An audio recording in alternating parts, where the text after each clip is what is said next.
প্রিয় চট্টগ্রামবাসী, দল মত জাতি বর্ণ ধর্ম নির্বিশেষে আজকের এই অনুষ্ঠান, এতক্ষণ যারা শুনছিলেন কথাবার্তারা, এই অনুষ্ঠানটা করতে বিগত বছরে অনেক চেষ্টা সাধনা করি, তারপরে সম্ভব হয়েছিল। অনেক বাধা বিপত্তি উপেক্ষা করা লেগেছিল। এবার আর ওই রকম লাগে না, সামনে যেন আর না লাগে। আল্লাহর জমিনে আল্লাহর কথা হবে, এখানে অনুমতি এ শব্দটা কেমন যেন লাগে।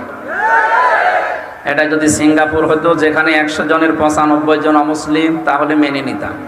এখানে 100 জনের 96 জন মুসলমান। আমরা এখানে ওইটা নিতে গেলে একটা মুসলমানের কেমন লাগে না, সামনে এরকম পরিবেশ যেন আর ভিড়ে না আসে। কিছু কিছু মানুষ দেখছি এখনো ওলট পালট কথা বলছে। গত পরশুদিন একজন জানিয়েছে, বাংলাদেশের এক জেলার, আমি নাম নিলাম না, উনি জানিয়েছে 15 বছর তো অন্তত অনুমতি নেওয়া লাগতো। আমরা যদি আসতে পারি অনুমতি দেব না। একটা কথা বললেন, এই কথাটা আরো কিছুদিন পরে বলতে পারতেন। মানুষ তো সব চিনে ফেললো আগে, যে আপনারও মনে হয় ওই রকম। তো এইটা এখন বলা আপনার ঠিক হয়নি, আপনি ক্ষতি করে ফেললেন আপনার দলের। এটা বলবেন, আরো পরে বলবেন। কথা বোঝে? পুলিশ এসেছে একজনকে ধরার জন্য, ছেলেকে জিজ্ঞাসা করছে, এই তোর বাবা কোথায়?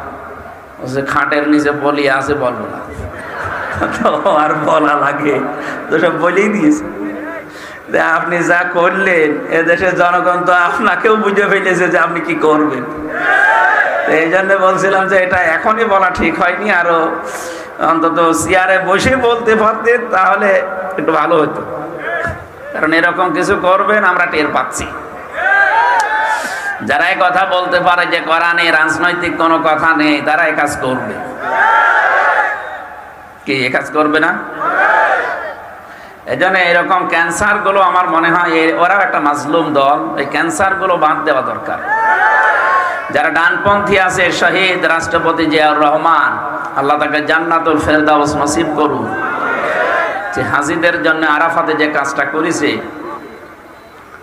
কিয়ামত পর্যন্ত সাদগায়ে জারিয়ার সওয়াব সে পেতেই থাকবে। সে আলেমদেরকে যেভাবে সম্বোধন করত বিভিন্ন অনুষ্ঠানে গিয়ে, যে আমার মৌলবী সাহেবরা কোথায়, আর আপনারা কি আরম্ভ করেছেন?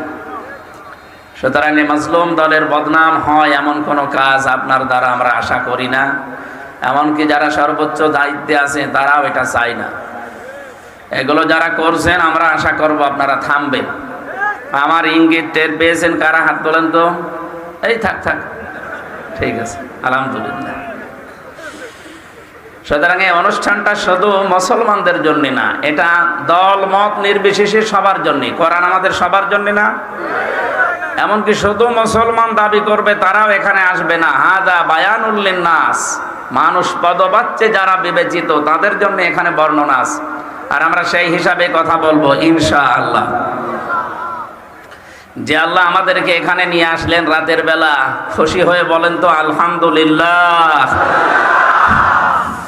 আল্লাহ পাক বলেন, আফা হাসিবতুম আন্নামা খালাকনাকুম আবাসা ওয়া আন্নাকুম ইলাইনা লা তুরজাউন।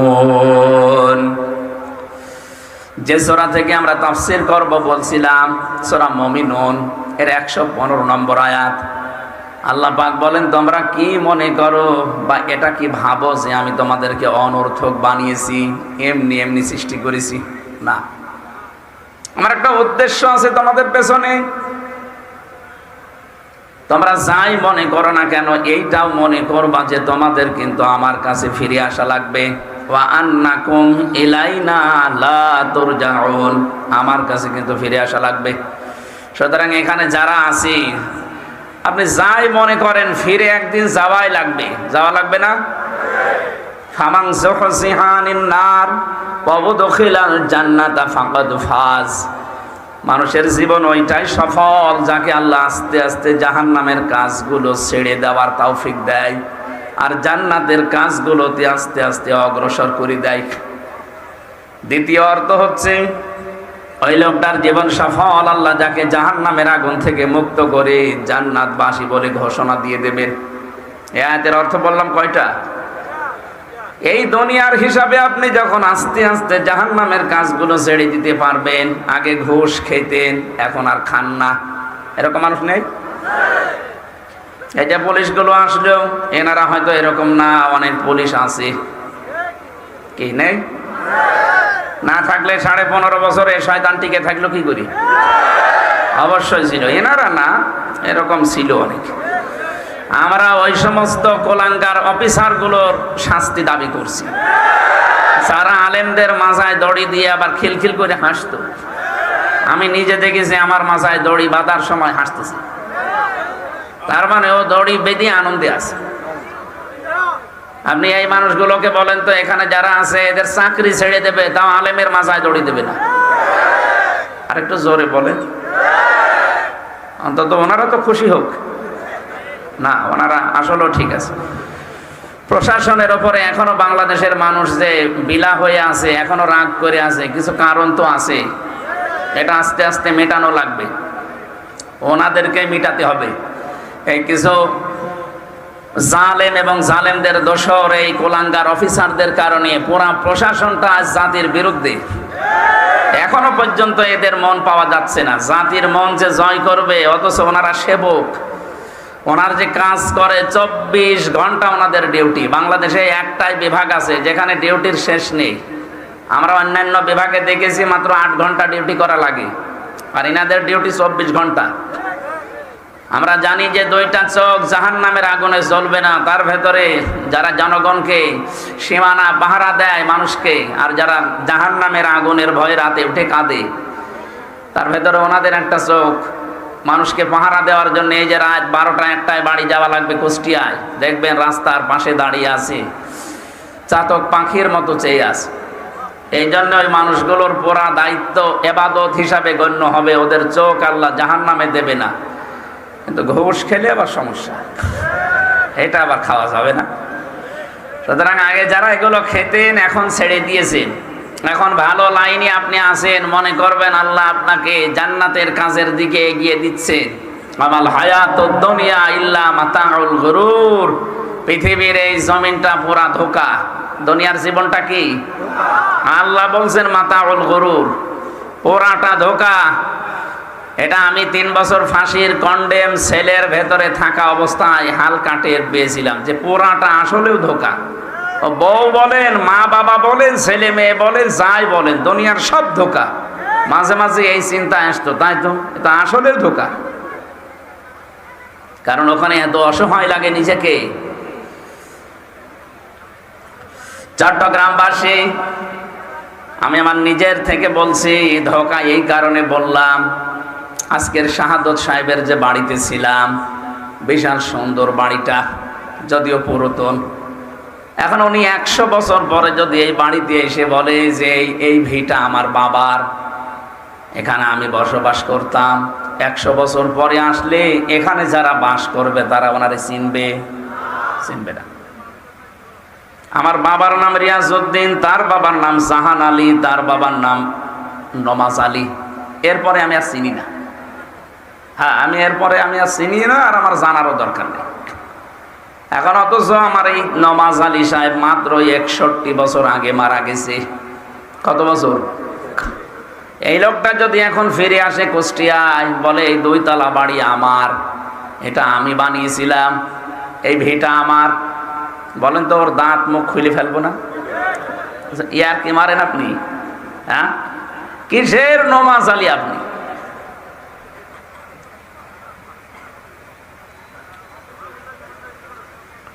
কারণ আমি তাকে দেখিনি, তার চেহারা আমার মনে নেই, তাকে আমি দেখিনি।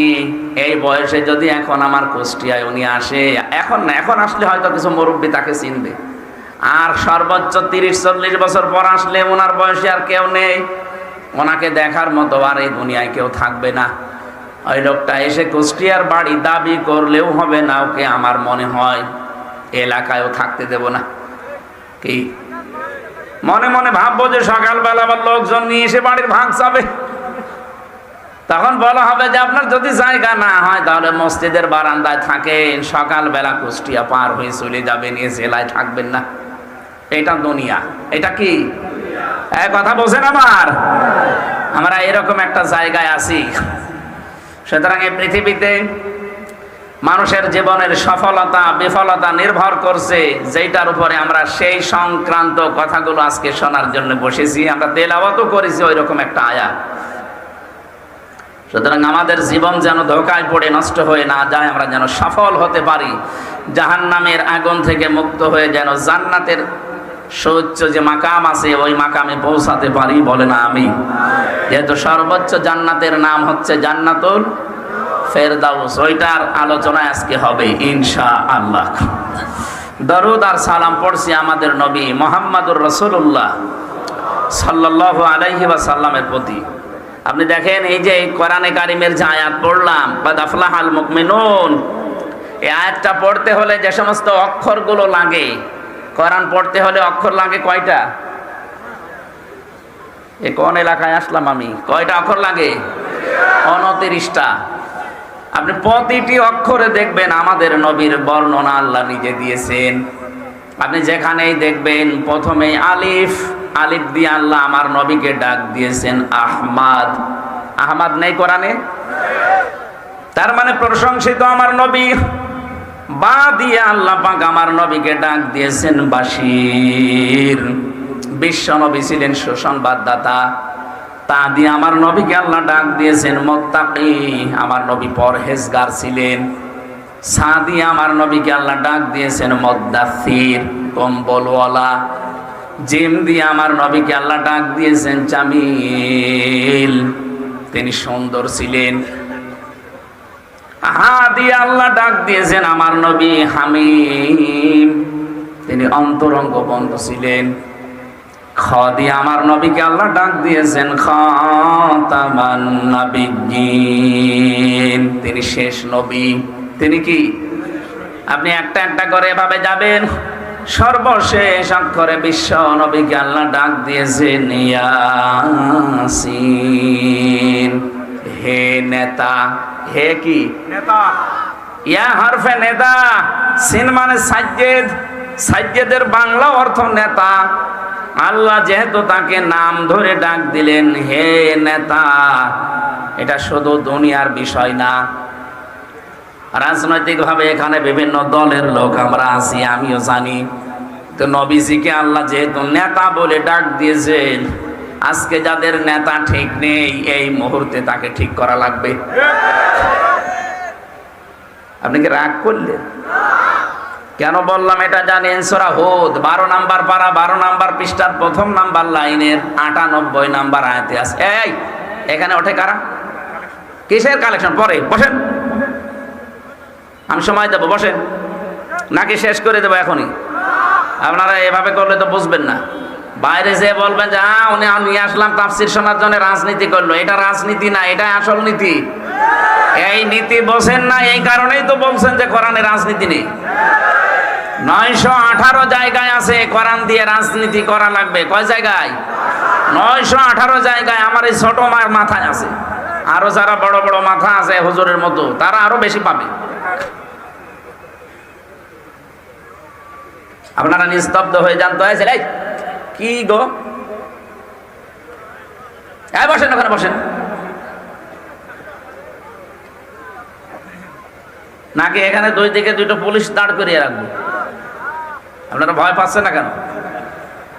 এদিকে তাকান। এই যে কথাটা বললাম, ইয়াকদুম কওমাহু ইয়াউমাল কিয়ামাতি ফাআওরাদাহুমুন নার ওয়া বিইসাল বিরদুল মাওরুদ। আয়াতের বাংলা আপনি যত তাফসীর দেখবেন, যদিও ফেরাউন সম্পর্কে নাজিল হওয়া আয়াতটা, এর বাংলা সামারাইজ হচ্ছে এইটা, যেই দলের নেতা জাহান্নামে যাবে ওই দলের কর্মীরা ওর সাথে জাহান্নামে যাবে। এটা রাজনীতি হয় কি করে আপনার কাছে? এটা দুনিয়ার বিষয় বলে আপনি ছেড়ে দেন। কোন কারণে? এটা তো আখিরাতের সাথে সম্পর্কিত। এই জন্য যার নেতা ঠিক নেই, ওই নেতা যদি সত্যি জাহান্নামে যায়, আল্লাহর কসম আপনাকেও জাহান্নামে যাওয়া লাগবে।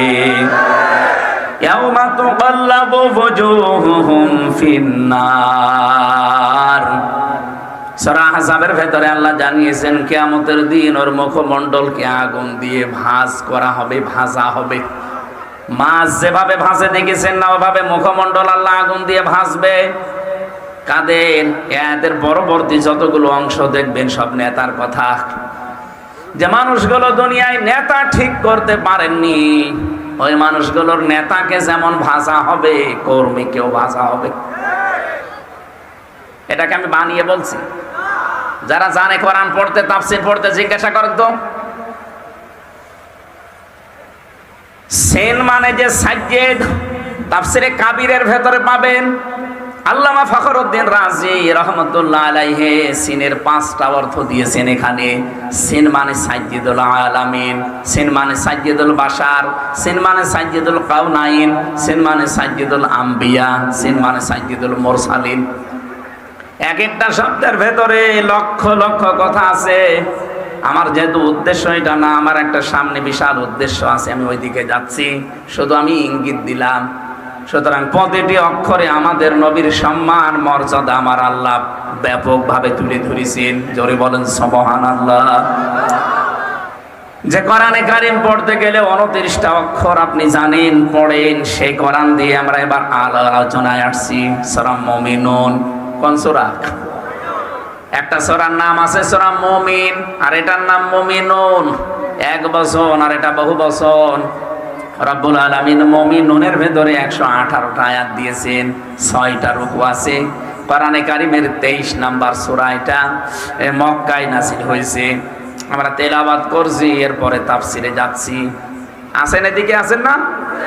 বলেন, জবান খুলে তেলাওয়াত করেন। আউযু বিল্লাহি মিনাশ শাইতানির রাজিম। বিসমিল্লাহির রহমানির রহিম। قد أفلح المؤمنون।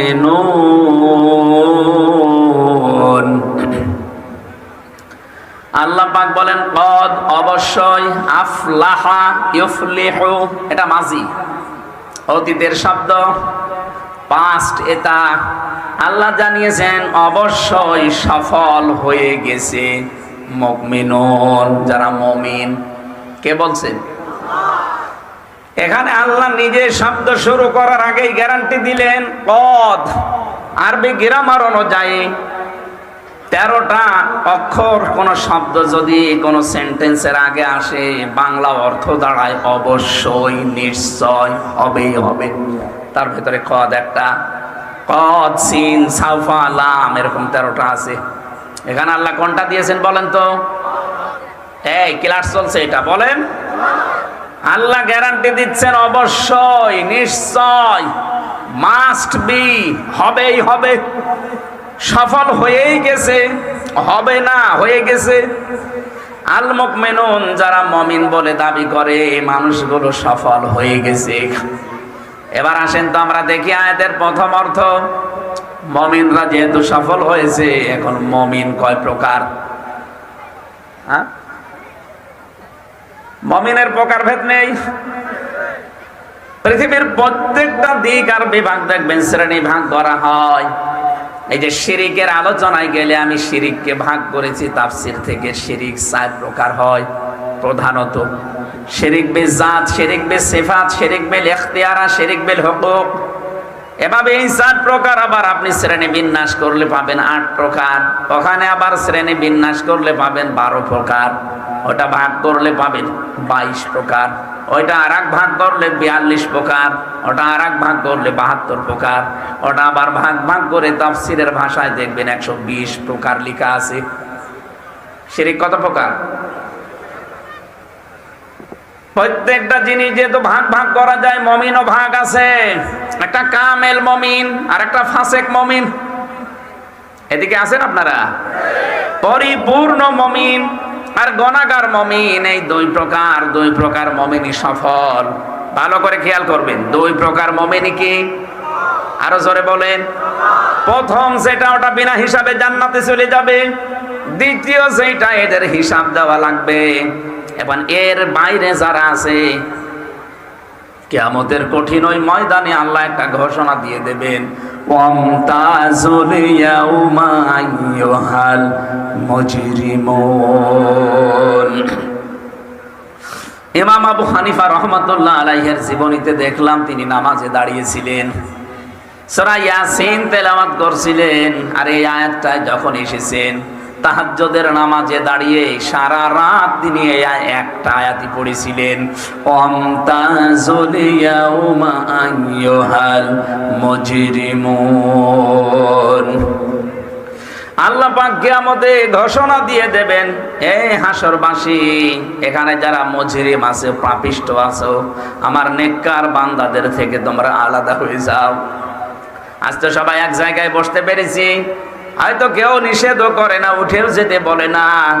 কিয়ামতে এরকম কঠিন ময়দান শুরু হবে, আল্লাহ নিজে বিচারের এই কাঠগড়ায় বসবেন। এজলাসে বসেই তিনি বলবেন, না, এখানে সবাইকে এক জায়গায় থাকা যাবে না, যারা পাপিষ্ট মুজরিম আমার মুমিন বান্দাদের থেকে আলাদা হয়ে যা। ইমাম আবু হানিফা বলেন, আমি চিন্তা করছিলাম নামাজি আয়াতটা নিয়ে, কিয়ামতে যদি আল্লাহ আমাকে ও মুমিনদের থেকে আলাদা করে দেয় কি অবস্থা হবে আমার। আপনি চিন্তা করেছেন কোথায় তার অবস্থান? তিনি যদি এই চিন্তা ভাবনা করেন আমাদের কি হয়েছে। কিয়ামতে দুই প্রকার মানুষকে আল্লাহ ভাগ করে ফেলবেন, ফারিকুম ফিল জান্নাতি ওয়া ফারিকুম ফিস সাঈর। আল্লাহ পাক বলেন, এক দল যাবে জান্নাতে আর এক দল যাবে জাহান্নামে।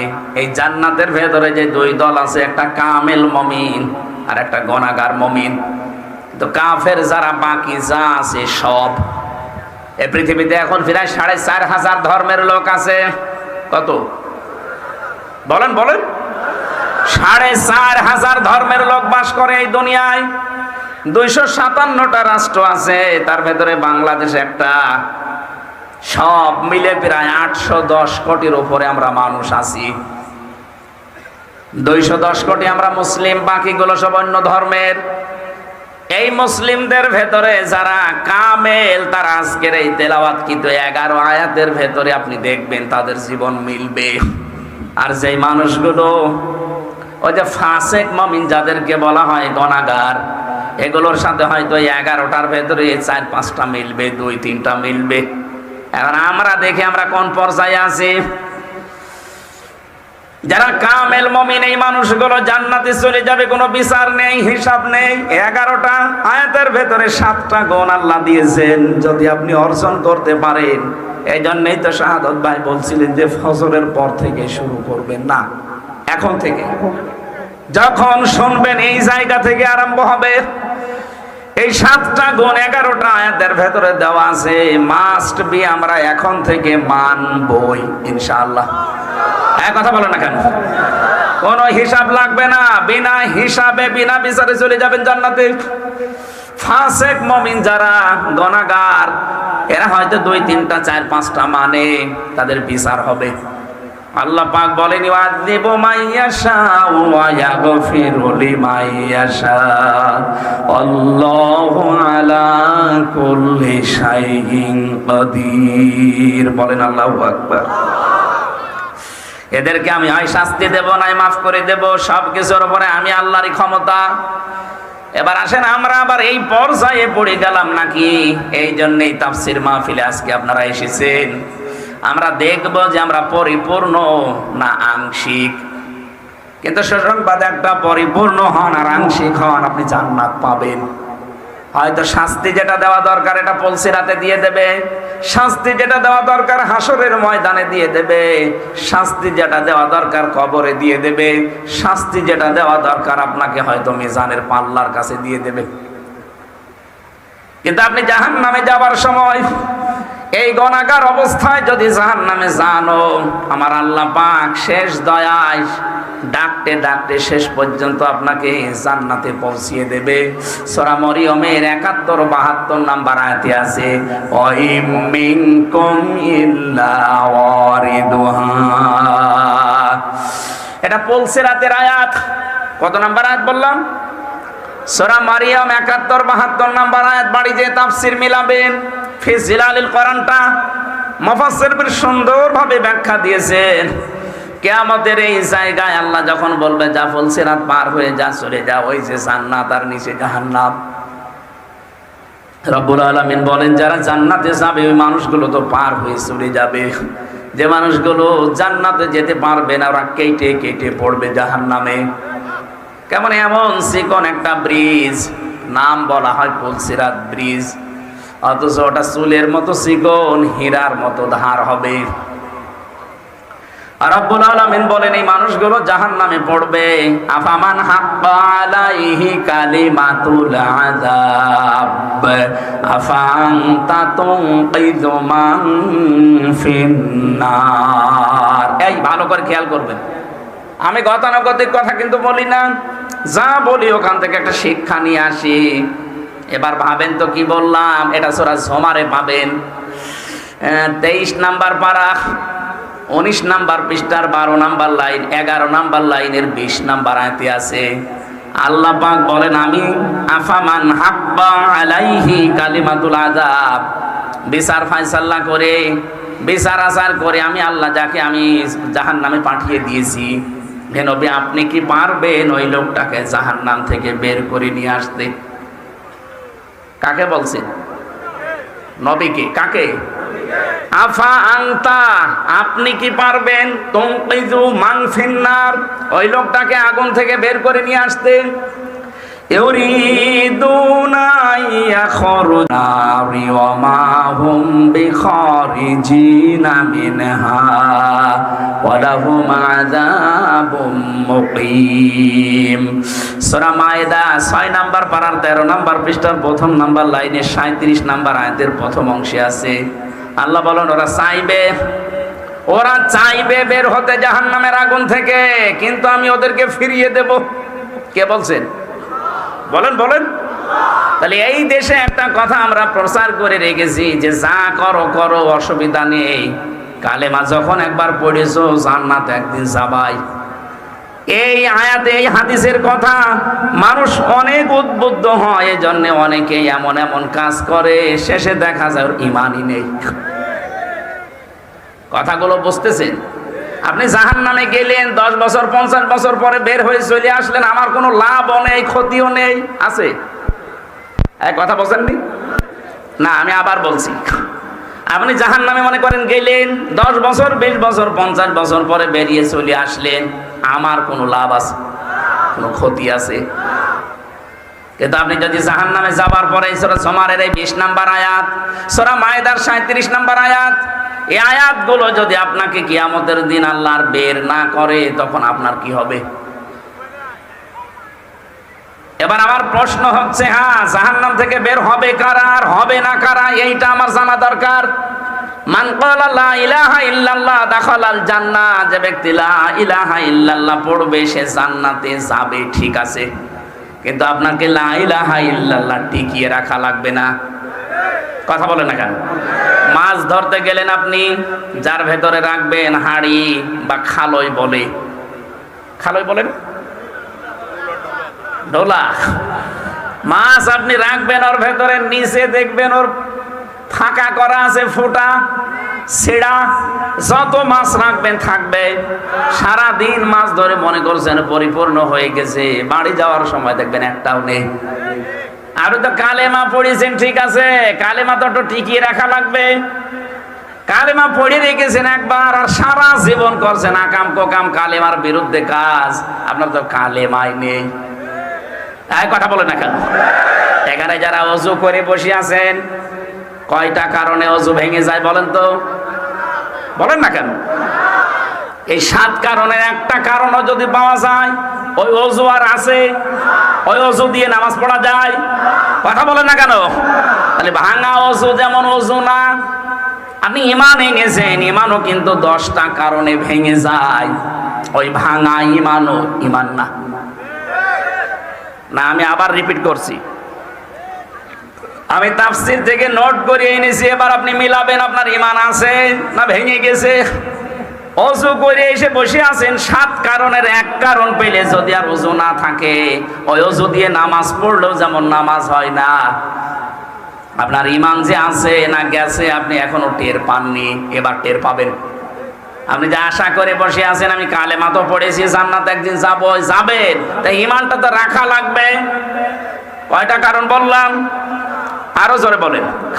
10টা কারণে ইমান ভেঙে যায়, নষ্ট হয়ে যায়। ওযু যেমন ভেঙে যায় 7 কারণে, ইমান ভাঙে কয় কারণে? জবান খুলে বলেন কয় কারণে? 1 নম্বরে কেউ যদি শিরিক করে তার ইমান ভেঙে যায়। ওয়াউহিয়া ইলাইয়া আন্নাহু,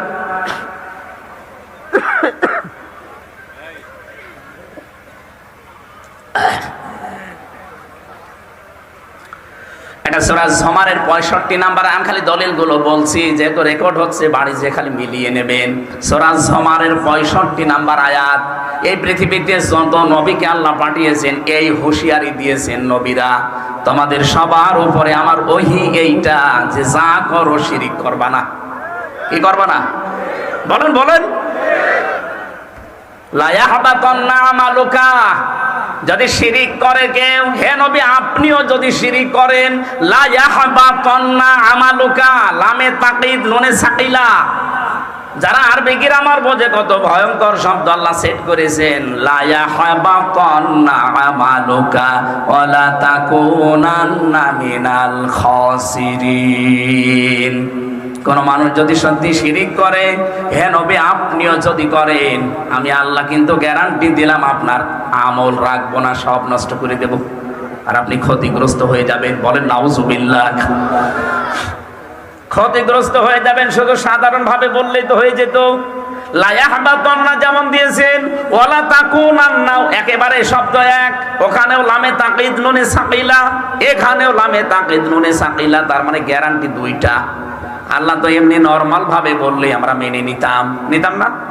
আল্লাহ গ্যারান্টি দিয়ে বলেছেন যারা শিরিক করে ওদের ঈমান শেষ, আমল শেষ, ওরা ক্ষতিগ্রস্ত হবে।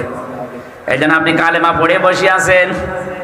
এই যে শিরিকের কথা বললাম, 120 প্রকার শিরিক আছে, একটাও যদি কারো ভেতরে থাকে ওর ঈমান আমল সব চলে গেছে, ও ক্ষতিগ্রস্ত। এটা কার কথা? আরো জোরে বলেন। আপনি এগুলো মিলাবেন না যে আমার ঈমান আছে না ভেঙে গেছে। শিরিক করলে ঈমান কি হয়? ভেঙে যায়। বলেন বলেন, আরো জোরে বলেন। শিরিক কি? আমি এক কথায় জবাব দিচ্ছি, আল্লাহ যেটা পারে ওইটা অন্য কেউ পারে, এই বিশ্বাস করার নাম শিরিক। এই আর কিছু লাগবে না, বসেন বসেন। কি গরম আছে?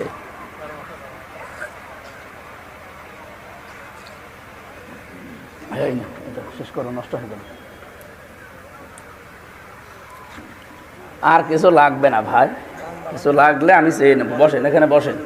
আপনাকে কিন্তু শেষে আমি জিজ্ঞাসা করবো, পুলিশ না, গ্রাম পুলিশ, দাঁড়া। অন্তত ঈমান ভাঙার 10টা কারণ যদি আপনি বলতে না পারে, আপনার আজ খবর আছে। ফটিক ছড়ি বাঁশি, যেহেতু ঈমান ভাঙার কারণের কথা বলছিলাম, প্রথমেই শিরিক করলে ঈমান ভেঙে যায়। আল্লাহ যেটা পারে ওইটা অন্য কেউ পারে, এ বিশ্বাস করার নাম কি? বলেন তো, দুনিয়া চালাতে পারে কে? নাকি আমিও পারি? তাহলে আল্লাহর এই দুনিয়ায় আল্লাহর পাঠানো আইন বাদ দিয়ে যারা অন্য কারো আইন এখানে দাঁড় করাতে চান, বিজয় করতে চান, তাদের ঈমান ভেঙে গেছে। এটা সত্যি করে বলেন তো, বুঝেছেন কারা? না না না, আপনি আন্দাজে হাত তুলবেন না। আমি জানি আপনারা বুঝেছেন, কিন্তু না বোঝার ভান করি আছে।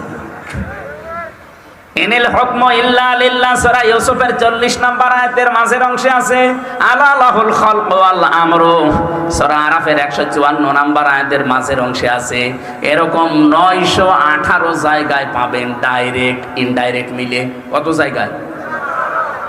এই সবগুলো আয়াতের সামারাইজ একই।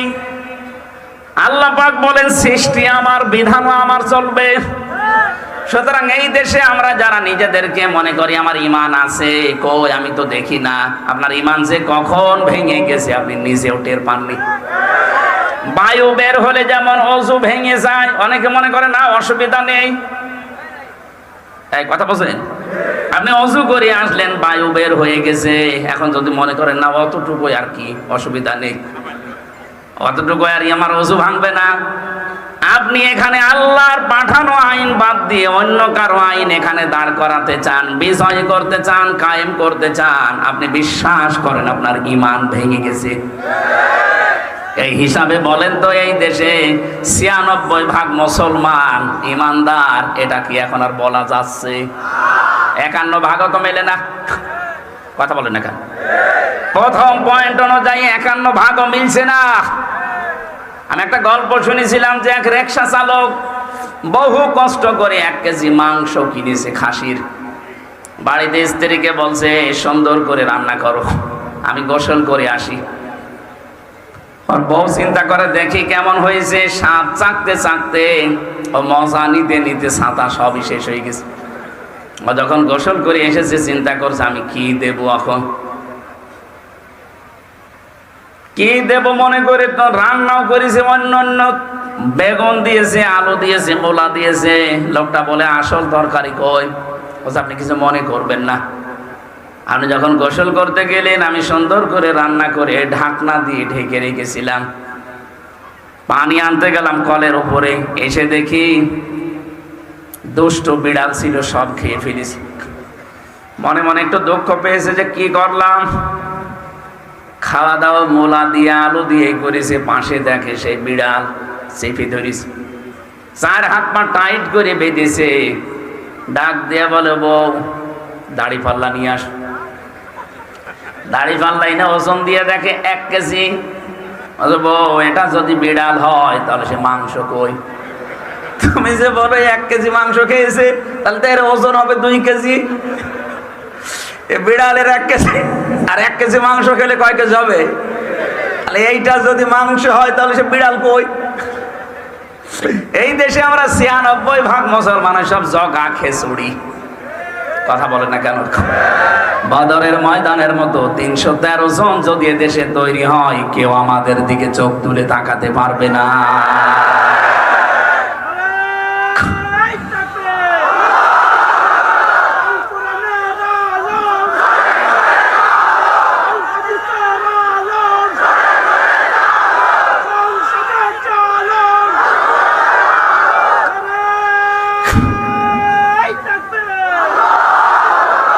চট্টগ্রামবাসী, আমাদের এই দেশে ১৮ কোটি মানুষের কিছু না থাক, অন্তত ঈমান আছে। ঈমানটা যদি ওই বদরের ময়দানের মতো সাহাবীদের মতো ৩১৩ জনের মতো হয়ে যেত, এই দেশে আমার মনে হয় ৫৪ বছর আগে ইসলাম কায়েম হয়ে যেত। আমরা শুধু জগা খেচড়িতে আছি, কখন সে ঈমান গেছে কখন ভেঙে গেছে আমি জানি না, অথচ বিশ্বাস করি আছি না অতটুকু বায়ু বের হলে আর কি হয়, অথচ অজু যে ভেঙে গেছে ও টেরই পাইনি, কথা বলে না কেন? তাহলে শিরিক করলে কি ভেঙে যায়? শিরিকের এক কথায় জবাব কি? আল্লাহ যেটা পারে ওটা অন্য কেউ পারে, বিশ্বাস করার নাম। আরো জোরে বলেন। আমি মাত্র একটা উদাহরণ দিলাম, আমি একটা উদাহরণ মাত্র দিয়েছি যে আল্লাহ পাক বলেন জমিন আমি বানিয়েছি, আইন চলবে আল্লাহর। এখানে আল্লাহর আইনের বিপরীতে যারা অন্য কারো আইন কায়েম করতে চান, প্রতিষ্ঠা করতে চান, আপনার কিন্তু ঈমান ভেঙে গেছে। আর আমরা চাই এইরকম ঈমানদার যে যারা আল্লাহর তৈরি করায় পৃথিবীতে আল্লাহর আইন দিয়ে চালাবে, এরকম ঈমানদার চাই। কথা বলে না কেন? তৈরি হচ্ছে ইনশাআল্লাহ। আগস্টের ৫ তারিখের আগের জরিপ দেখবেন, এই দেশে মাত্র ১০০ জনের ১৫ জন মানুষ চাইতো যে কোরআনে কারিমের বিধান এই দেশে কায়েম হোক। কি কথা বলেন না কেন? আপনি একটু চোখ কান খোলা রেখে দেখবেন, মাত্র ১০০ জনের ১৫ জন এই দেশে মানুষ চায় যে কোরআনের বিধান কায়েম হোক। কিন্তু এই ৪.৫ মাসের ব্যবধানে জানুয়ারি মাসে জরিপ আসে, আপনি দেখবেন জানুয়ারির জরিপগুলো ইন্টারন্যাশনাল যেগুলো জরিপ আছে, তারা এই দেশের উপরে একটা চিত্র তুলে ধরেছে যে এই দেশে এখন ১০০ জনের ৫৮ জন মানুষ চাচ্ছে যে কোরআনের বিধান কায়েম হোক। ৪.৫ মাসের ব্যবধানে যদি এই পরিবর্তন এসে যায়, আর কিছুদিন যেতে দেন, ১০০ জনের ১০০ জন মানুষ চাইবে দেশে কোরআন কায়েম হোক। কারণ তারা টের পাচ্ছে যে কোরআনের বিধান নেই, এই কারণে চাঁদাবাজি চাই।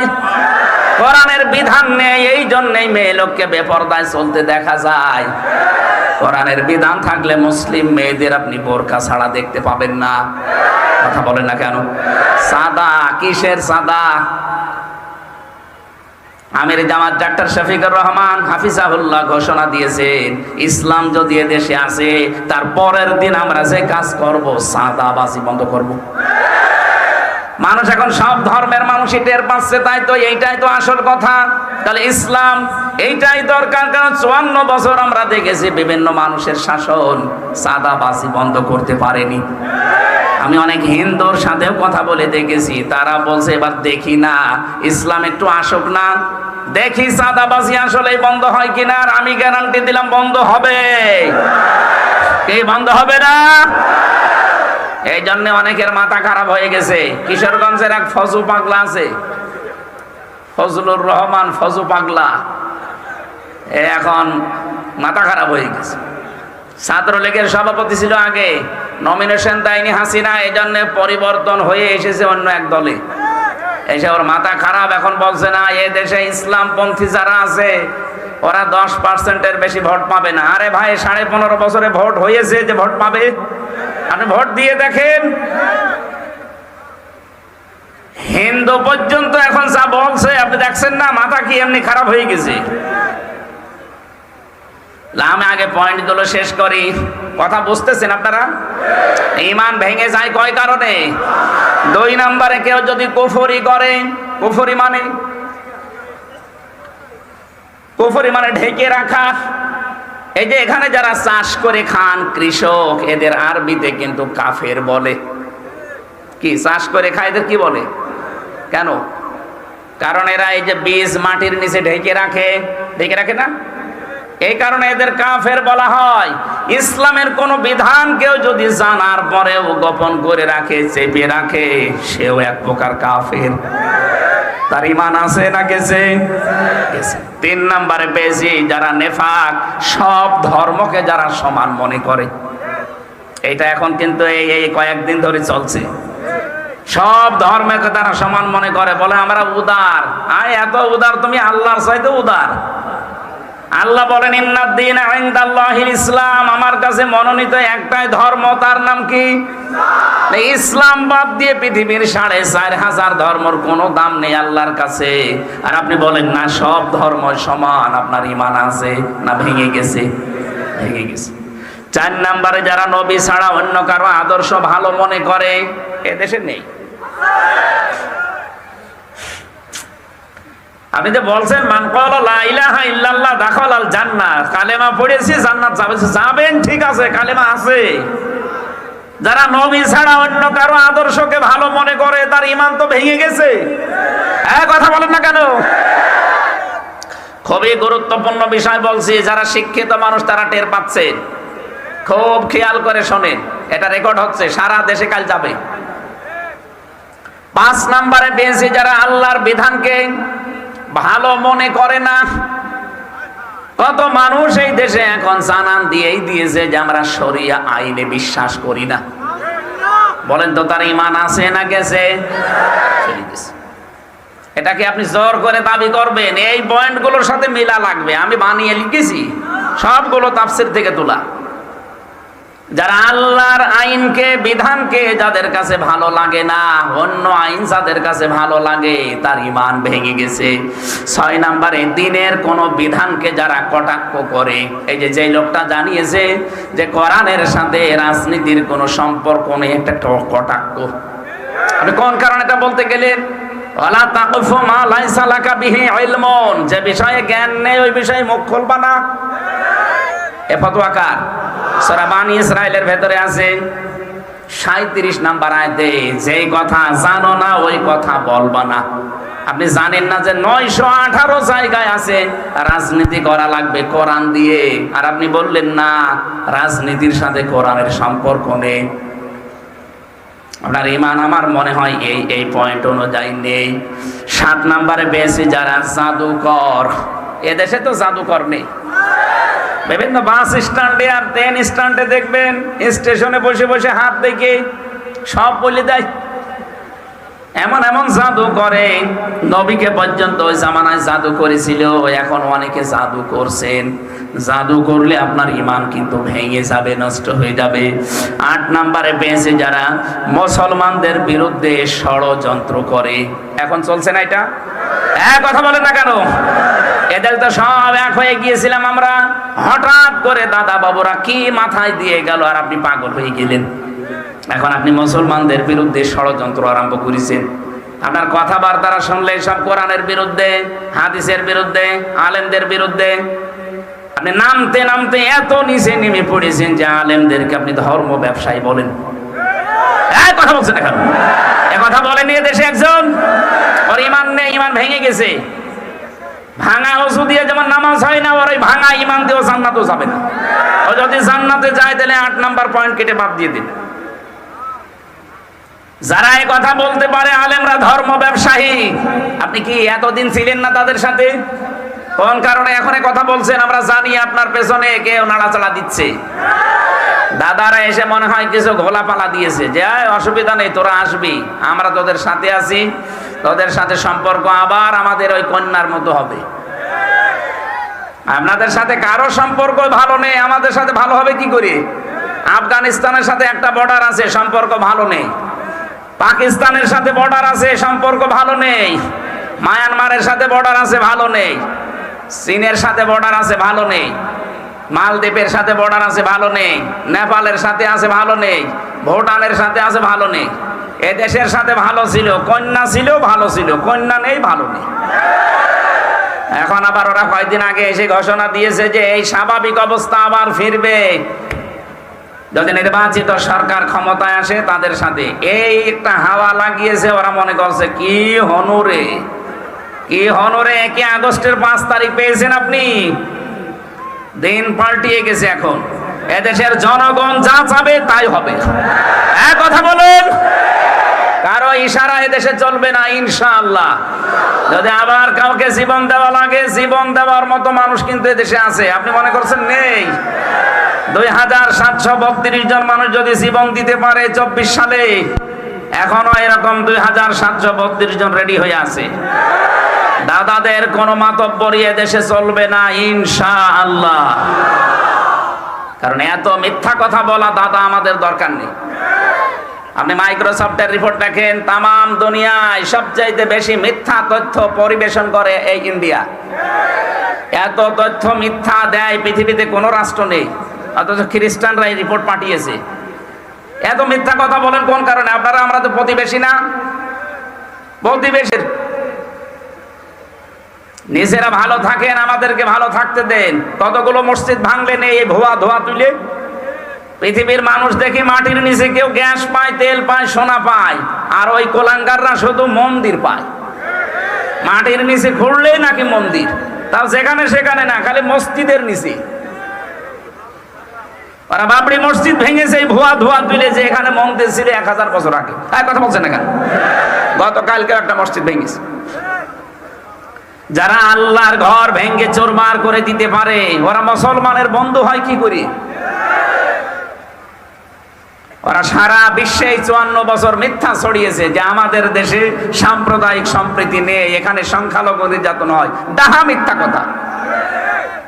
আগস্টের 5 তারিখের পর থেকে এই দেশের সবচেয়ে বেশি নিরাপদে আছে সংখ্যালঘু লোকেরা।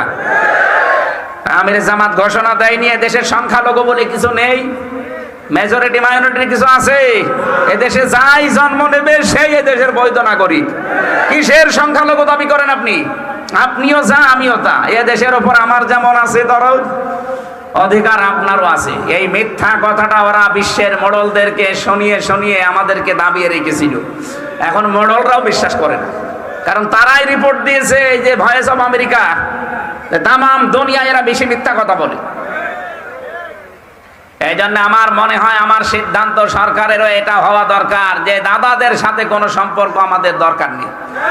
ব্যবসা বাণিজ্যের সম্পর্ক পাকিস্তানের সাথে শুরু করেন, চীনের সাথে শুরু করেন, তুরস্কের সাথে শুরু করেন, মালদ্বীপের সাথে শুরু করেন। ওই শয়তানদের কোনো দরকার নেই। বাংলাদেশে দরকার হয় 2 টাকা 5 টাকা করে কালেকশন করেন, করে 8টা বিভাগে 8টা আন্তর্জাতিক মানের হাসপাতাল বানিয়ে দেন। ইন্ডিয়াতে আর যাওয়াই লাগবে না, ওরা না খেয়ে মরবে। আমি ইন্ডিয়ার বহু জায়গায় ঘুরেছি, ওরা ভয় দেখায় আমাদেরকে যে না খাইয়ে এদেরকে মারবো। আরে বেটা, আমরা মুসলমান, 1 বছরে 1 মাস না খেয়ে থাকা ফরজ। খাবারের ভয় তোমাদের দেখানো দরকার। এখন এই যে ভয় পেয়েছে, এখন আলু পচে যাচ্ছে, পেঁয়াজ পচে যাচ্ছে, বলছে দাদা। কিসের দাদা? এতদিন মিথ্যা ছড়িয়ে যে হকার কিছু আছে সাংবাদিক নামে মলম, আমার মনে হয় এরে মুসলমানই দেওয়া দরকার। এই ময়ূখ রঞ্জন ঘোষ, এই একটা টাটকা নির্ভেজাল একটা শয়তান। শয়তান তো আমি দেখিনি, যদি দেখতাম মনে হয় এরকমই হতো। এত মিথ্যা কথা মানুষ বলে কি করি? সুতরাং এদের সাথে মিলিয়ে যারা ষড়যন্ত্রে লিপ্ত আছেন এই দেশ নিয়ে, এই দেশের মুসলমান এবং আলেমদের নিয়ে, আল্লাহর কসম আপনার ঈমান ভেঙে গেছে। আমি জানি আলোচনা কালকেই সারা দেশে ছড়ালে অনেকের আবার চুলকানি নতুন করে শুরু হবে। চুলকানি হলে কি দেওয়া লাগে? কি দেওয়া লাগে? মলম দেওয়া হবে ইনশাআল্লাহ। 9 নম্বরটা বলছি, কাউকে ইসলামের ঊর্ধ্বে মনে করা। এটা কি 15.5 বছরে ছিল না ছিল না? ছিল। আমি নাম নিলাম না, কেউ তার বাবাকে, কেউ তার কাউকে ঊর্ধ্বে মনে করত। আপনার ঈমান আছে, আপনি কিভাবে বলেন? আপনার ঈমান তো কখনোই অসুর মতো বায়ু ছেড়ে শেষ হয়ে গেছে। 10 নাম্বারটা বলছি, ইসলামের কোন বিধানকে কেউ যদি ঘৃণা করে, সূরা সেজদার 22 নাম্বার আয়াতে আছে, ইসলামের দিকে আপনাকে ডাকা হয় অথচ আসতে তো চানি না, আর উলট পালট কথা বলেন। অমান আসলামু মিম্মান ইফতারা আলাল্লাহিল কাযিবা ওয়া হুয়া ইউদআ ইলাল ইসলাম আল্লাহু লা ইয়াহদিল কওমাজ যালিমিন। আমার ভাইরা, যে কথা বলছিলাম যে মুমিন 2 প্রকার, একটা কামেল মুমিন আর একটা হচ্ছে ফাসেক মুমিন। পরিপূর্ণ ঈমানদার, বিনা হিসাবে বিনা বিচারে জান্নাতে চলে যাবে। গুনাহগার, এদের ঈমান থাকা লাগবে, কিন্তু এই 10টা পয়েন্টের একটা থাকলে তার ঈমান আছে না গেছে? বলেন বলেন, এর বাইরে থাকা লাগবে আপনাকে। আমি কি পয়েন্টগুলো আবার বলবো? আপনারা রেকর্ড করে নিয়েছেন, অবশ্যই বাড়িতে যে মিলিয়ে দেখবেন আপনার ভেতরে আবার আছে কিনা। যদি থাকে মনে করবেন আপনি আর জাহান্নাম থেকে বের হবেন না, কারণ আপনার ঈমান ভেঙে গেছে। ভাঙা ওযু দিয়ে নামাজ হয় না, ভাঙা ঈমান দিয়ে জান্নাতেও যাওয়া। আরো জোরে বলেন। এবার সফল মুমিন যারা, তাদের পরিপূর্ণ গুণ আল্লাহ দিয়েছেন 7টা। এখানে যারা বসে আছি আমরা দেখি তো আমাদের ভেতরে কয়টা আছে। রব্বুল আলামিন বলেন, আল্লাযীনা হুম ফি সালাতিহিম খাশিউন। ওই মুমিন সফল হয়ে গেছে যার প্রথম গুণ যে নামাজের ভেতরে বিনয়ী, নামাজের ভেতরে ভয় করে আল্লাহকে। এখন নামাজের ভেতরে বিনয়ী এটা কি? এই যে খুশু খুজু বলা হয় না, নাম শোনেন? খুশু খুজু, খুশু খুজু কি খাওয়া লাগে? হযরতে তালহা রাদিয়াল্লাহু তাআলা আনহু তিনি নামাজে দাঁড়িয়েছেন। খুশু খুজু কারে বলে এটার জন্য বলছি।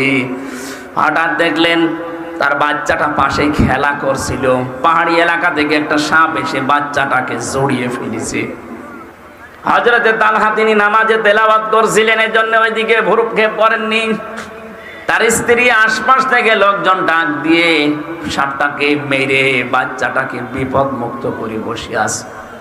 হযরতে তালহা নামাজ শেষ করার পরে ডাক দিলেন স্ত্রী, এতগুলো মানুষ বাড়ির ভেতরে কি করে? হযরতে তালহার স্ত্রী বলে, স্বামী আমার, আপনি যখন নামাজে দাঁড়িয়েছিলেন বাচ্চাটাকে সাপে জড়িয়ে ফেলেছিল। আমি চিন্তা করলাম নামাজে আছেন, আপনাকে ডাকা যাবে না, আশপাশের মানুষজন ডাক দিয়ে আমরা বিপদ মুক্ত হয়ে গেছি। হযরতে তালহার স্ত্রী বললেন, স্বামী, এতগুলো আওয়াজ চেঁচামেচি, এতগুলো কর্মকাণ্ড ঘটে গেল, আপনি একটা বারের জন্য ওদিকে নজর দেননি? হযরতে তালহা বলে, স্ত্রী, নামাজে যখন দাঁড়িয়েছি তখন আমার আল্লাহর সাথে কথা হচ্ছিল। আমি নামাজে দাঁড়িয়ে যখনই তেলাওয়াত করি আমার আল্লাহ মনে হচ্ছে প্রতিটি আয়াতের জবাব দিচ্ছেন, আলহামদুলিল্লাহি রাব্বিল আলামিন। আমি যেন কানে শুনতে পাচ্ছি আমার মালিক আমাকে শোনাচ্ছেন, সাদ্দাকতা ইয়া আবদি, আমার বান্দা সত্য বলেছে। জোরে বলেন সুবহানাল্লাহ। কি নামাজে তারা দাঁড়িয়েছিলেন খুশু খুশু নিয়ে। আমার এদের তো এরকম নামাজি হয় নাকি? কত মানুষ আমরা নামাজে দাঁড়িয়ে খুশু খুশু তো দূরের কথা, একটা মশা কামড় দিলে আগে মশা মেরে তারপরে আল্লাহু আকবার বলে। নামাজের সেজদার ভেতরে যে কি মজা আছে, এটা নিরিবিলি না হলে আপনাকে বোঝানো যাবে না। আপনি নিজে বোঝ পাবেনও না। যখন লম্বা করে সেজদা দেবেন রাতের বেলা, দেখবেন একটা আলাদা প্রশান্তি আপনি পাবেন। আমি নিজে হালকা পাতলা পেয়েছি, এই জন্য আমি আপনাদের আহ্বান জানাচ্ছি। জেলখানায় তো 3টা বছর জালেমরা আমার এই কন্ডেম সেলের ভেতরে তালাবদ্ধ করে রেখেছিল। যেহেতু দুনিয়ার কোনো খোঁজ খবর আমি পাইনি, 24 ঘন্টা শুধু কোরআন শরীফ ছাড়া আর কোনো কিছু পড়ারও জায়গা নেই। কি পড়বেন? ওই বঙ্গবন্ধুর জীবনী দিয়ে যায়, ও ছাতা পড়ে করবো কি? বঙ্গবন্ধুর ছোটবেলায় কি করেছে, যৌবন বয়সে কি করেছে, কয় কাজে হুকু খেয়েছে, চীন সফর করেছে, কিভাবে রাষ্ট্র গঠন করেছে, শুধু এই সব। ও ছাতা পড়ে সময় নষ্ট করবে কে? বই যদি চাই ভাই একটা বই এনে দেন, বঙ্গবন্ধুর চীন সফর, এ ছাতা পড়ে করবো আমি? একটা তাফসির এনে দিতে পারেন না? বলে না আমাদের আদেশই এইটা যে ফাঁসির কন্ডেম ছেলে যারা থাকবে তাদেরকে আল্লাহর ওলির এই জীবনী পড়াবা। ওইটা নিয়ে এসে দিত। আমি এবারে বলেছিলাম এক কারারক্ষীরে, ভাই এগুলো না দিয়ে আপনি এই বইটা নিয়ে এসে দিতে পারেন না যে আমার ফাঁসি চাই? এই কথা বলেন মানে? হ্যাঁ, ওই বইটা নিয়ে এসে দিন। আমার ফাঁসি চাই, এই বইটা নিয়ে এসে দেন। আমি মেজর ডালিম বলছি, এই বইটা নিয়ে এসে দেন। আপনি বঙ্গবন্ধুর আত্মজীবনী নিয়ে এসে দেয়। মানুষের জীবন পড়ে কোনো মানুষের জীবন পরিচ্ছন্ন হবে না। যদি হয় তাহলে মুহাম্মদ রাসূলুল্লাহটা হবে। তার জীবনে একটা মিথ্যা কথা নেই। আর আপনি যার অনুসরণ করতে বলেন ওর জীবন পুরাটাই তো মিথ্যা। রাহিকুল মাখতুম চেয়েছিলাম একদিন, যে রাহিকুল মাখতুমটা নিয়ে এসে দেন, ওইটা পড়লে আমার জ্ঞান বাড়বে। ঢোকাতে দেয় না শয়তানরা ওখানে। কোন উল্লেখযোগ্য তাফসির একটা ঢোকাতে দেয় না। নবীজির কোন উল্লেখযোগ্য জীবনী, প্রায় 13টা জীবনী আছে ওনার, একটাও নিয়ে আসতে দেয় না। খালি ওই আল্লাহর ওলিদের কি কি করেছে ওদের এইসব। ওই চেতনাকে কাজে লাগিয়ে লাগিয়েই তো দেশটার 12টা বাজিয়েছে। আবার অনেকে এখন দেখছি ওই পুরাতন চেতনার এই ঢোল, ভাঙ্গা ঢোল আবার বাজাচ্ছে। সাবধান, এই ফ্যাসিস্টের কোন বানানো শব্দ বাংলাদেশে উচ্চারণ করবেন না। সব রাজাকার, আল বদর এসব সব বাদ। এখন নতুন করে বাংলাদেশ গড়ার সময় এসেছে। কথা বলেন না কেন? আর আমার মনে হয় যারা মুরব্বী হয়ে গেছে, যারা সকালে কি বলে বিকালে কি বলে ঠিক টের পায় না, ওদের রাজনীতি থেকে বিদায় নেওয়া দরকার। রাজনীতি ওরা করে হচ্ছে ব্যবসার জন্য। ওদের আর কোনো ব্যবসা নেই, বাণিজ্য নেই, রাজনীতি ওদের ব্যবসা। এজন্য আশা করবো যারা এরকম ভুল ভাল বকেন, চাচা এরশাদের মতো সকালে এক কথা বিকালে আর এক কথা, এই কথা বলছে না কেন? এরকম কথা অনেকে বলছে না। আপনাদের আর রাজনীতি করার দরকার নেই। আপনারা এই মাঠ থেকে চলে যান। নতুন যারা এখন এই দেশ স্বাধীন করেছে তাদের হাতে তুলে দেন। দেশ যখন স্বাধীন করতে পেরেছে, দেশ চালাতেও পারবে। অনেকে এদের দামও দিতে চায় না। এরা কি করেছে, আপনি কি করেছেন? হ্যাঁ, এই 15.5 বছর তো আপনি কি করেছেন? এই জন্য যারা করেছে তাদের মূল্যায়ন করা দরকার। এখন জুলাইয়ের শ্বেতপত্র এই যে ঘোষণা হওয়ার সময় অনেকে বাধা দিচ্ছেন। আপনি কি মানুষ? খালি ঈদের পরে ঈদের পরে ঈদের পরে করে করে 15.5 বছর জালেমদেরকে টিকিয়ে রাখলেন। আর এই ছোট ছোট বাচ্চারা জীবন দিয়ে দেশটা নিয়ে এসে দিল, এখন বলছে ও কি করেছে। এই শয়তানগুলোকে মুখে আমার মনে হয় কি দিয়ে মারা দরকার আল্লাহ জানে। মানুষের একটা হালকা কৃতজ্ঞতা বোধ থাকে। এরা কি, এরা কুকুরের চাইতেও খারাপ। কুকুরকে একটা হাড় দিলে তাও তো সে পাহারা দেয়। আর এর দেশটা নিয়ে এসে দিল স্বৈরাচারের এ কবল থেকে। এ শুকরিয়া আদায় করা দূরের কথা, এদের পেছনে লিখেছে এখন বিভিন্ন ট্যাগ লাগিয়ে দেয়। কোন ট্যাগ আর এই দেশে চলবে না ইনশাআল্লাহ। কোন চেতনার নাম নিয়ে আর সামনে আপনি আসতে পারবেন না, কারণ দেশের মানুষের কালো চশমা আর নেই। কথা বলেন না কেন? কালো চশমা আছে আমাদের এই দেশে। আমার যতটুকু বাস্তবতা দেখতে পাচ্ছি, মানুষের যে আগ্রহ, এই দেশের জাতীয় স্লোগান হওয়া দরকার নারায়ে তাকবীর। ওই জয় বাংলা বাংলা সব বাদ দেন। এই দেশে ৯৬% মুসলমান, এখন তাকবীর হবে, লিল্লাহে তাকবীর।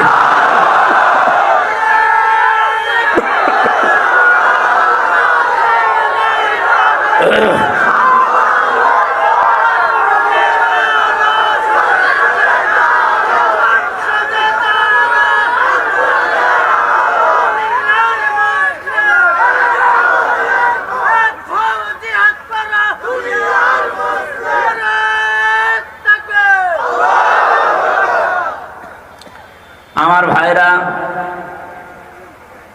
নামাজের ভেতরে খুশু খুজু সাহাবায়ে কেরাম যেহেতু দেখিয়েছেন, আমরা গভীর রজনীতে যখন দেখেছি, রাত ২:৩০-৩টার সময় উঠে লম্বা একটা সেজদা দিলে এমনিতে যেহেতু গোনা মোনা হয় না ওই জায়গায়, কারণ ২৪ ঘন্টা আপনি যাবেন কোথায়, আর মেয়ে লোকও নেই যে গোনা করবেন।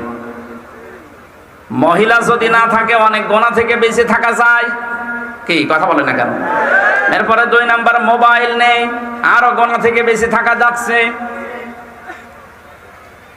এই সর্বোপরি ৩টা বছরে যেহেতু অনেক অপরাধ থেকে, গোনা থেকে আমরা অনেকেই নিজেকে মুক্ত করে দেখতে পেরেছিলাম। এই জন্য মানুষ যখন নিজেকে পবিত্র রাখতে পারে, তখন ইবাদতের একটা স্বাদ আলাদা আসে। আমি ওই সময় পেয়েছিলাম, এখন আর পাচ্ছি না, কারণ বাইরে এসে কত হাওয়া গায়ে লাগছে। ওই সময় রাতের বেলা উঠলে ২.৫ পারা ৩ পারা ২ রাকাত নামাজে যখন পড়তাম, সেজদায় চলে যেন ৪০ মিনিট ৪৫ মিনিট কাটিয়ে, যেহেতু মনের ভেতরে একটা আলাদা দুঃখ, এমনি কান্না চলে আসতো। বলেন তো ৪০-৪৫ মিনিট একটা সেজদায় পড়ে যদি হাওমা করে কান্নাকাটি করা যায়, এমনিতে আলাদা ভাবে আল্লাহ আপনাকে শান্তি দেবে। নামাজের মজা আমরা অনেকে পাইনি, এই জন্য নামাজে অভ্যস্ত না। আজকে থেকে নামাজের মজা পাওয়ার জন্য লম্বা লম্বা সেজদা দেবেন। ফরজ নামাজে না, এমনি নফল সুন্নত যখন একা একা পড়েন, সেজদাগুলো একটু লম্বা করে দেবেন, দেখবেন আপনাকে মহান আল্লাহ একটা আলাদা অনির্বচন সুখ দিয়ে দেবে। ওটা কিনতে পাওয়া যাবে না, আলাদা পাওয়া যাবে ওটা। এজন্য আমরা যদি সফল মুমিন হতে চাই, কামেল মুমিন হতে চাই, আমাদের নামাজ এখন থেকে নামাজের ভেতরে খুশু খুশু লাগবে।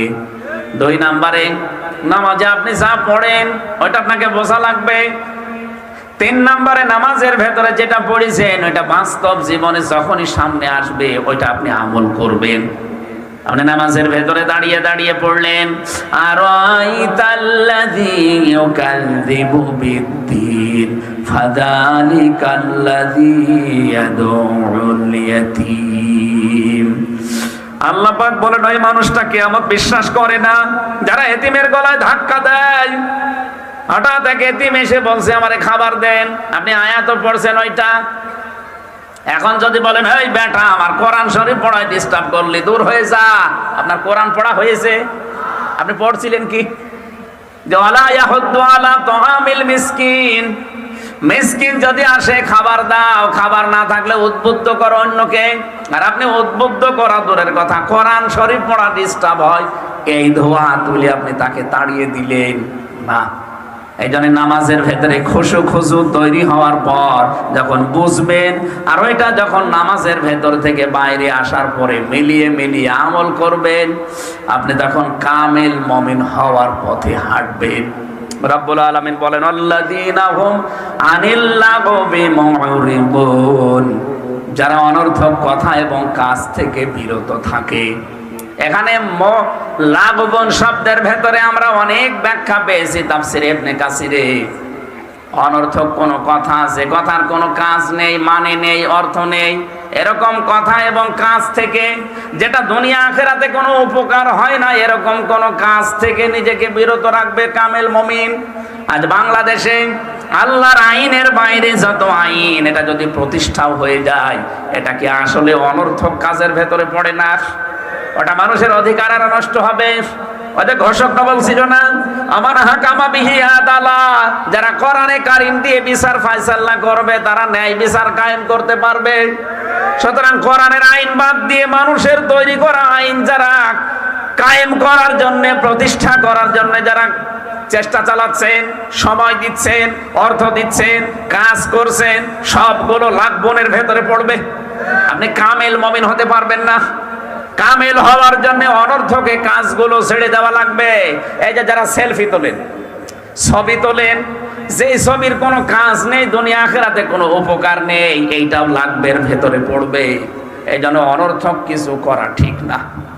আজকে থেকে যদি এরকম কোনো কাজে না আসে, এরকম ছবিও তুলবেন না। এক কথা বুঝতেছেন? আপনি আন্দাজে দাঁড়িয়ে আছে, হঠাৎ করে তোলেন কেন? আপনার ওর ভেতরে কোনো উপকার আছে দুনিয়া আখিরাতের? ওয়াল্লাযীনা হুম লিযাকাতি ফাঈলুন, যারা যাকাত আদায় কর্মতৎপর। এখানে যাকাত শব্দের ব্যাখ্যা দুইটা। যাকাত মানে পবিত্রতা, যাকাত মানে বৃদ্ধি করা। আপনি যাকাত দিলে আপনার সম্পদ আল্লাহ বাড়িয়ে দেবে, যাকাত দিলে আপনার সম্পদকে আল্লাহ পবিত্র করবে। পৃথিবীর এমন কোন জিনিস নেই যার যাকাত নেই। সময়েরও যাকাত আছে, শরীরেরও যাকাত আছে। প্রতি সপ্তাহে 2টা করে রোজা রাখা, মাসে 3টা রোজা রাখা, বছরে 1 মাস রোজা রাখা, এটা শরীরের কি? আরো জোরে বলেন। এগুলোর খবর নেই, বলে আমার গ্যাস। আরে শয়তান, রোজা রাখলে গ্যাস ভালো হয়। সুতরাং যাকাত এটা আমাদের সম্পদ থেকে শুরু করে শরীর পর্যন্ত যত কিছু আছে সবগুলোর যাকাত আদায় কর্মতৎপর হওয়া।